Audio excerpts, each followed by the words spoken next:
everyone, welcome to this Video Sans Frontier video. My name is Jay Wakefield and today is Sunday, May the 31st of 2015. See, it's quite funny because for me, May the 31st is a date that I always seem to remember. Because, well, back when I was a teenager, I spent the day with a person I was seeing at the time, and for some reason it always seems to stick. However, it was also, on that day I discovered JAWS for the first time on her laptop computer, which was running Microsoft Windows 98. I do believe it was 2nd edition. So yeah, it was quite some day. Anyway, today's not about that day. Today I'm going to be doing a video that has been requested. See, what I have here is something a wee bit special. Something that, even though it looks the right way up, is in fact upside down. What this is an IBM ThinkPad R51. Or to give it its proper title, an IBM ThinkPad R51. Now, if you're wondering why I seem to be kind of, try to say, oh, it's upside down and, say that it should be pronounced in an Australian accent, is because the IBM ThinkPad R51 has been made the most famous to me by the YouTube user IBM ThinkPad R51, also known as Jack. The channel is now more commonly known as Jack's Variety Channel. Go check it out, www.youtube.com/IBM ThinkPad R51. Well, let's take a look at it. Now, this was the forerunner to my, well, actually it was, it's a grandfather, if you will, of my R61. I believe there was an R60. I hope there was an R60. If there wasn't an R60, then I look a fool. Could have been an... I don't know. Anyway, could have been an R52. R60 doesn't sound right to me. Anyway, so this, while it was produced by Lenovo, was still actually being branded as IBM. You see, this machine was actually on the cusp of when Lenovo actually... Lenovo bought IBM's personal computer division from them. But it is, it does feel like a very, sturdy laptop. And it does remind me a lot of my R61. The two are very similar, but, they do have some differences. The Think Vantage button is an Access IBM button. And it's a 4x3 machine. And some of the other buttons are, kind of slightly different in the design as well. Anyway, let's have a look at this. Enough of me rambling. So, this... Sorry, I'm just actually having a look at it now.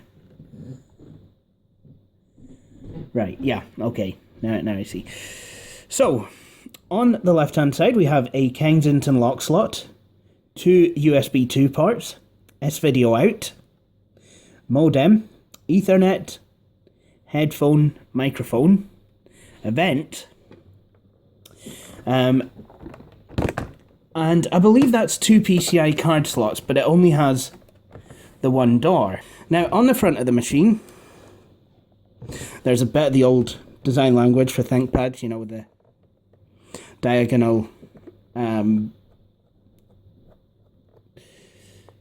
the diagonal, ridges, if you will.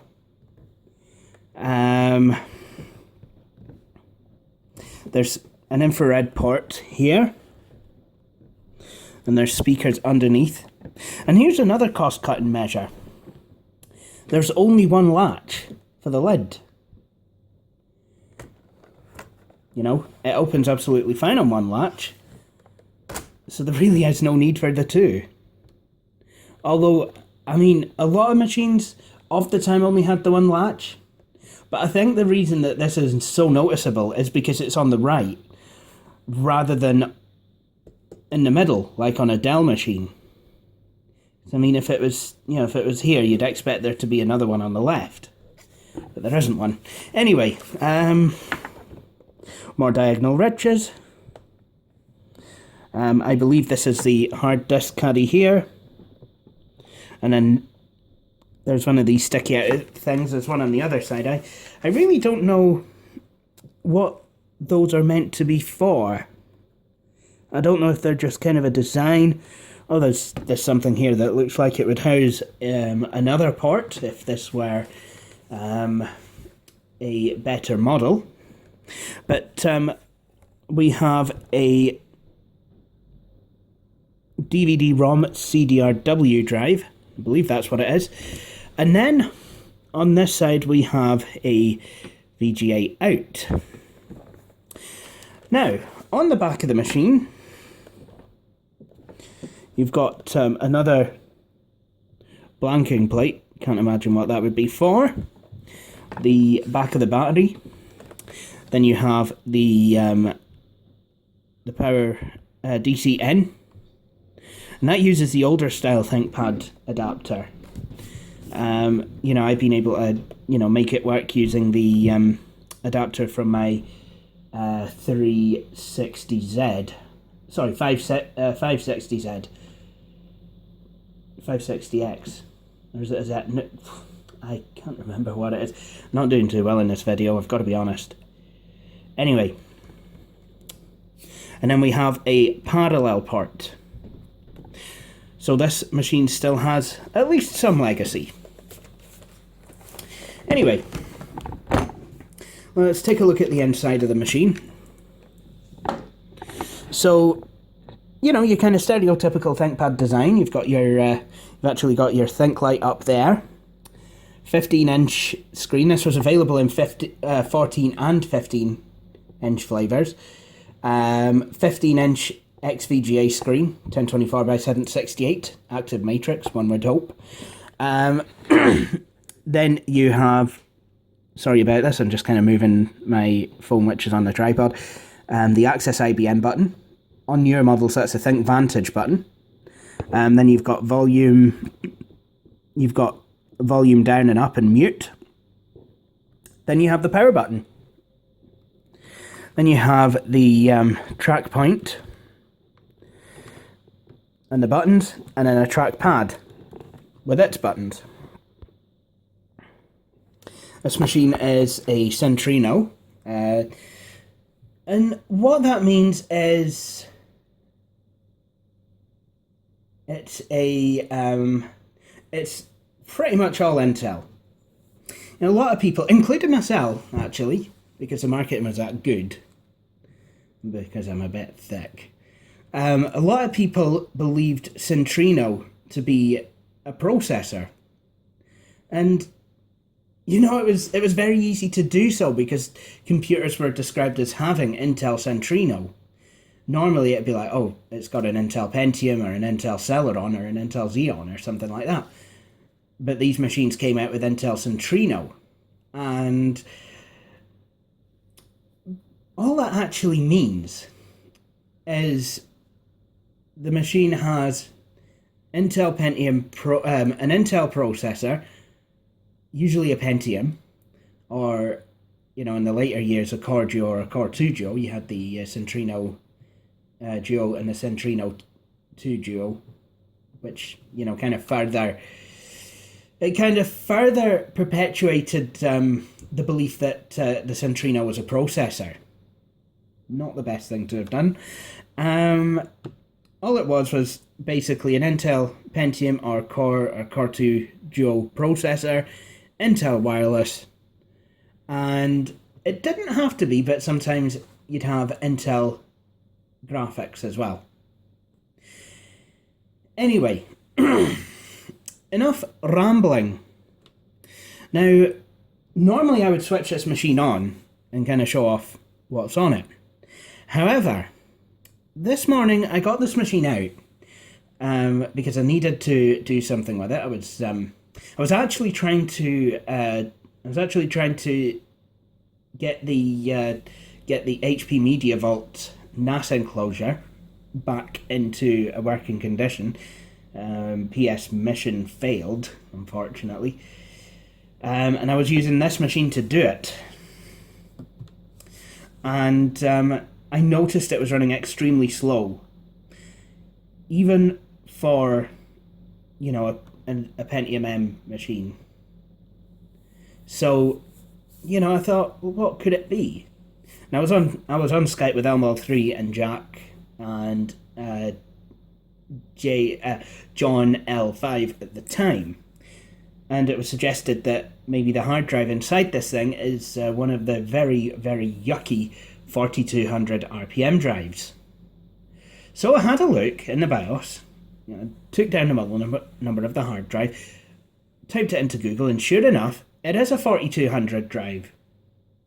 So I had a wee look around in my hard drive stock and, you know, in my Windows XP laptop collection, and I've actually managed to unearth this from the Compaq Evo N610C.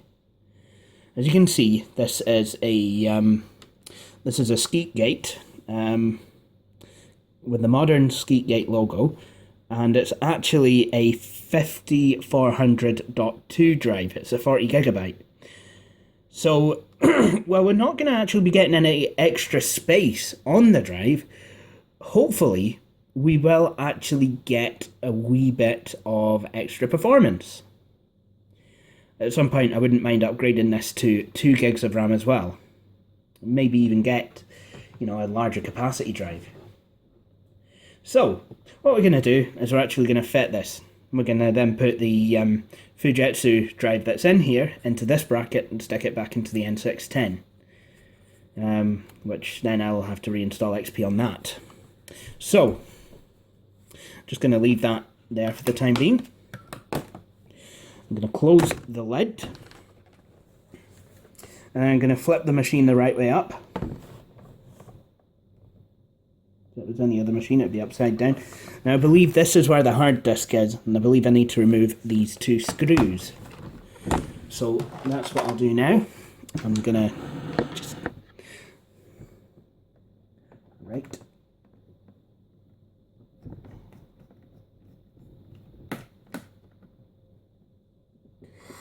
And I would like to thank the person who free-cycled me all of those donations. By the way, you know, they have come in quite handy.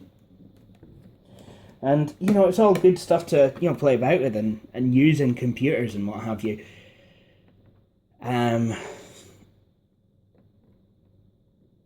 Right, here we go. So, if I'm right, not entirely sure how to pry this off. Let's take a look. I wonder if I'm supposed to kind of open the lid slightly. That actually might help me get a better stronghold on it.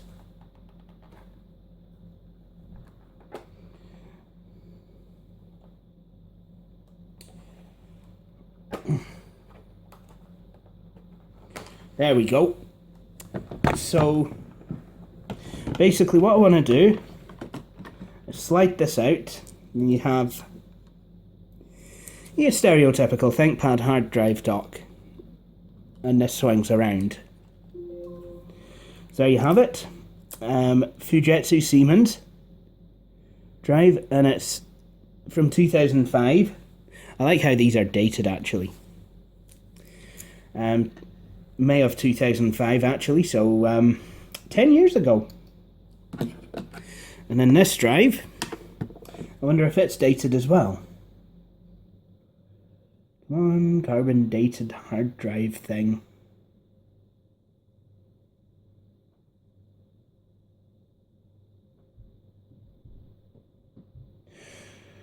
Yes, it is dated, but I can't actually see it.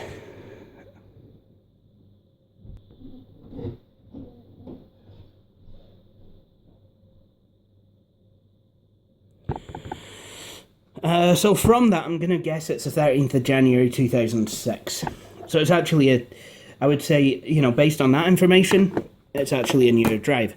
Now, what I need to do is actually need to go ahead and unscrew this drive out of the caddy.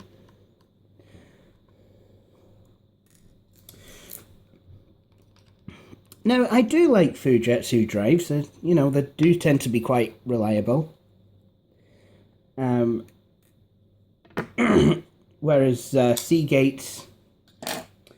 Well, actually, Seagate laptop drives are fine. I know, a lot of people have had reliability issues with some of their desktop drives.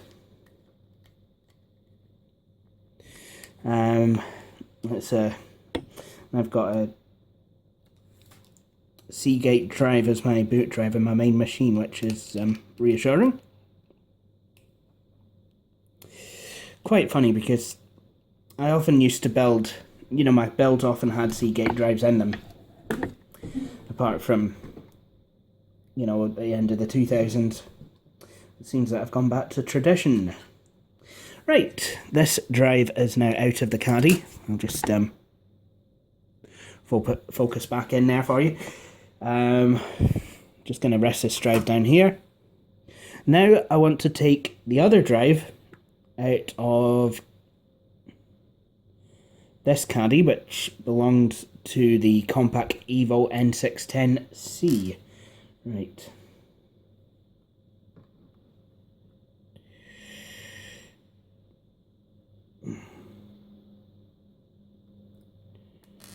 Right. I've been a bit naughty. I've only put those two bolts in there. I've not... Oh wait, no, there's like a single screw attaching this drive. And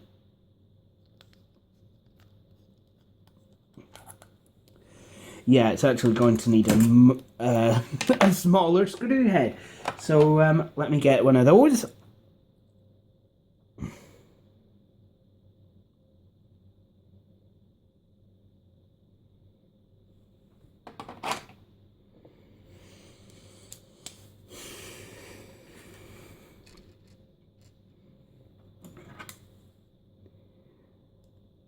Hopefully this is small enough. Yes, it is. There we go. Just put that to one side. And then that's this drive away. So what I'm going to do now is I'll get this drive sorted out first. The Fuji. And what I'll do is I'll screw that one screw back in. Wait a minute. If it'll let me, that is. Now that is quite entertaining. Normally...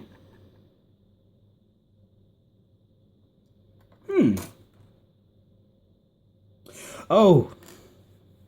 Yeah. This bit is part of the caddy as well. I forget. So I have to pull this bit off. I'm thinking, yeah, there seems to be a gap. Right. So that's this hard drive. Decaddied. So now it's just a case of attaching the caddy adapter to the pins on the hard drive, the IDE plug. Good. And then we can actually mount it in. As you can see, these holes correspond with the hole, screw holes on the adapter. And hopefully now, these holes should line up with the screw holes on the hard disk drive.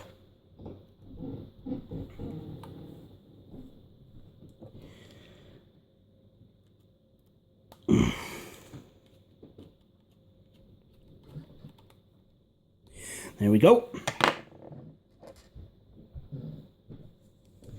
Now these are usually screwed in so tight that you'd have to use a pair of tweezers to get it out, or pliers or something. But hopefully, I don't have any of those anymore, so I'm just gonna hand tighten them. I mean, that'll be fine.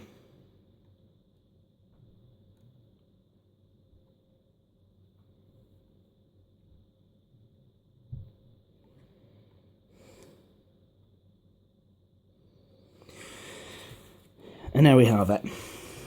Now, I mean, the Compaq Evo N610C is a mobile Pentium 4 machine, so I don't know how much of a performance hit it will take.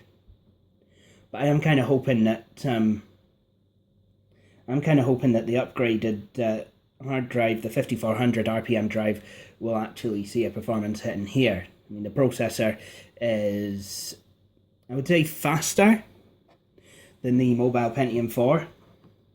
So, you know, I think that the hard drive speed would cause more of a bottleneck, a noticeable bottleneck in this machine than it probably would in the Evo. I'm just gonna go now and return this hard drive to the Evo. So, you know, this caddy kind of works. You know, it's got two parts of it. You pull them apart when you want to insert the drive into the caddy. I'll just do that now and push it in, and then push that down, and then it's ready. You just put a screw in here if you have one, and the machine should be absolutely fine. I'm just going to put this to one side. We'll see to that one later. So, now back to this drive. So what we want to do is want to put this drive back in the caddy. I would believe it goes this way. There we go. And you've got the edges of the caddy matching up with the screw holes on the hard disk. Basically, so all I need to do now is screw these in. Wonder if this...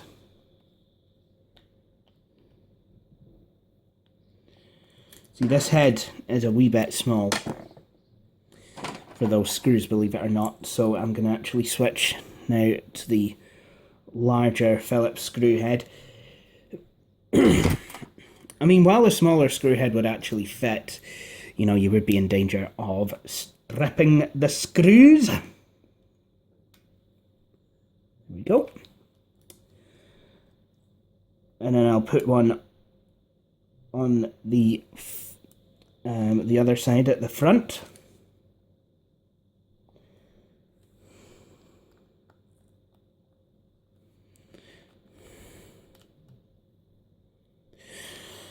Excellent.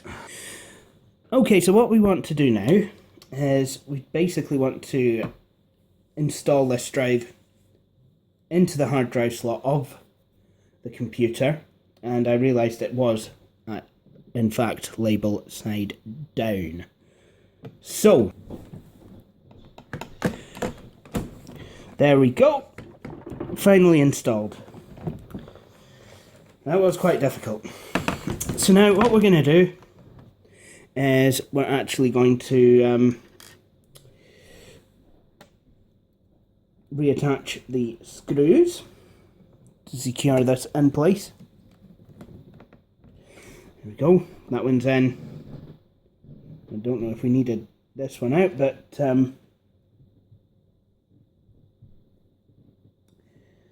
well, I thought I would anyway. So it's just a case now of putting this one back in as well. Whoops, don't want to do that. There we go.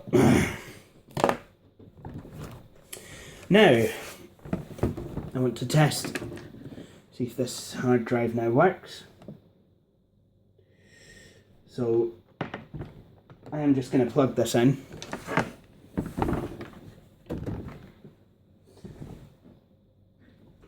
Because the battery is running low. The battery on this thing is pitiful. So, let us see if the ThinkPad lives. Let's pan up the way.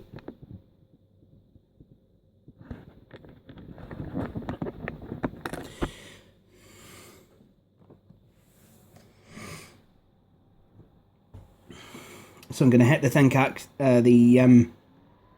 Access IBM button. I'm going to go to Startup, Boot.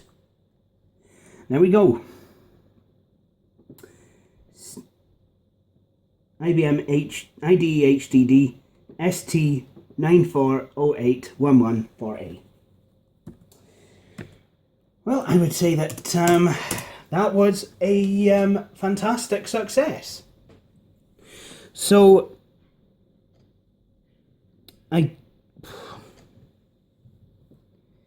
guess what I will do now is I will end this video because it has gone on for quite some time.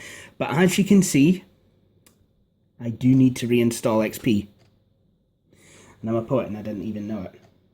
It's what happened when you take a hard disk out of a system and put it into a completely different one. It generally doesn't like you. So rather than mess with that, I'll head off now. And yeah. Anyway, I'd like to thank you all for watching this video. I hope you have enjoyed it. If you have, please feel free to subscribe to Videos on Frontier on YouTube, to follow me on Twitter, and to like the page on Facebook. And I hope you'll all join me for my next video. And all being well, my next video will be actually installing XP to the R51. So thank you for watching, and please join me for my next video. Cheery bye.